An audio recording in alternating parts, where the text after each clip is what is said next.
এইসব ডাং নিয়ে পিটাবো না, তখন বুঝবেন। বেশি কথা বলবেন না আপনি, একদম সরকারের সাথে সরকারি কর্মচারী মাথা নিচু করে কথা বলবেন। আপনি আমাদের কর্মচারী মাথা নিচু করে কথা বলুন, কথা বলুন। ডিসপুট আমরা নিলাম, এর ভিতরে যদি আপনি আসেন আপনি ফিরে যেতে পারবেন না। আমি আপনাকে দায়িত্ব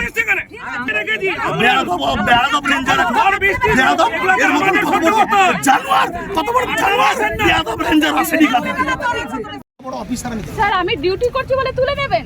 আপনাকে ডিউটি এখান থেকে কেন? স্যার নাইট ডিউটি করেছে আমার স্টাফ। যে দোকান না বসুন। Night duty?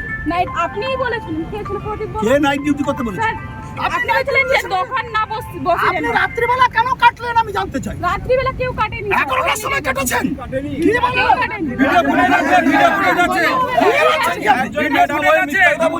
হ্যাঁ ঠিক আছে, আর তোমরা রাত্রিবেলা যে বসিয়েছো কি বলছো? আমি বারণ করে গেছি তাও বসিয়েছে দোকান। আপনারা ওয়েট করতে পারলেন না। আমি তো বললাম বসবো, আপনাদের মাইনা হলো আমি বসবো, তাও আপনারা ওয়েট করতে ম্যাডাম শুনুন, ম্যাডাম আপনি সবাইকে নিয়ে চলুন, বেশি দিন থাকতে পারবেন না। আপনার আয়ু 7-8 দিন 10 দিন। আমি আপনাকে বলছি কে বিড অফিসার আমি জানি ফরেস্টের কি কাজ হয়, কত বড় দুর্নীতি আমরা সব জানি। আমার জানি বিড অফিসারের বিরুদ্ধে কি আছে আমি জানি পাবলিকের। আমি কিন্তু ফাঁস করে দেবো সব বিধানসভা। আপনি আমাকে চিনেন না, আমি ওই ফেলে দিচ্ছি সমুদ্রে, ওসব কথা বলবেন না আপনি আমাকে। আপনার সাথেও নেই, ওদের সাথেও পার্সোনাল নেই। আপনি এখানে থাকবেন না, ওরা থাকবে সারা বছর। এরা এখানে আতঙ্কে রাত্রিবেলা থাকে, জল মাথায় নিয়ে ওসব কথা বলবেন না। উনি কারো কথা শুনতে চান না। আপনি এত বড় ক্ষমতা মনে হচ্ছে যে রাষ্ট্রপতির ক্ষমতা নিয়ে এই সপ্তাহে কি হয় আপনাকে দেখুন। জনগণকে গুন্ডা বললেন না ম্যাডাম, এই জনগণের পয়সায় বেতনটা পাচ্ছেন, এই জনগণের পয়সা। এরা গুন্ডা নয়, গুন্ডা হলে গুন্ডাগিরি অনেক কিছু করতে পারতো। ডিসপুট আমরা নিলাম, এর ভিতরে যদি আপনি আসেন আপনি ফিরে যেতে পারবেন না। আমি আপনাকে দায়িত্ব বেশি কথা বলবেন না আপনি, একদম সরকারের সাথে সরকারি কর্মচারী মাথা নিচু করে কথা বলবেন। আপনি আমাদের কর্মচারী মাথা নিচু করে কথা বলুন, কথা বলুন।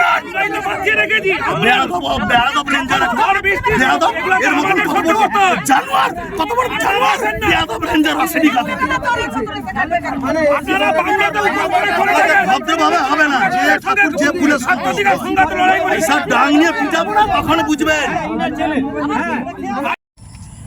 দেখুন, পশ্চিমবঙ্গের টিএমসির এমএলএ বলুন, এমপি বলুন, ওনারা নিজেদেরকে মুখ্যমন্ত্রীরও উপরের নেতা ভাবেন। তো অখিলগিরি যেভাবে একজন মহিলার সাথে ব্যবহার করছেন, মানে আমারই দেখে পরে মাথায় রক্ত উঠে যাচ্ছে।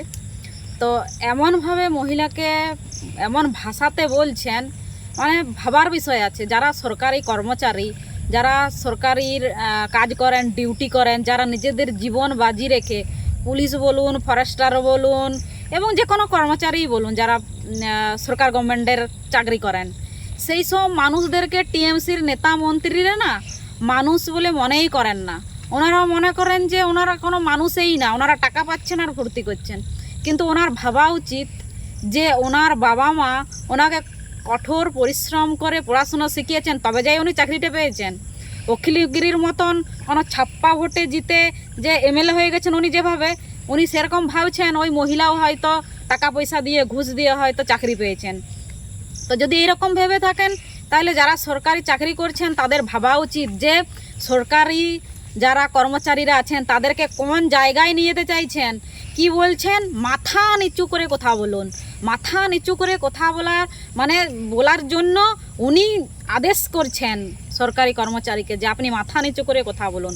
বেয়াদব বলছেন, বেহায়া বলছেন, এমনকি বলছেন যে 1 সপ্তাহ পেরোবি না, 1 সপ্তাহের মধ্যে এবারে আপনারা বুঝলেন কি করবেন। এবারে টিএমসির এমএলএরা, এমপিরা মুখে যেটা বলে কাজে সেটাই করে।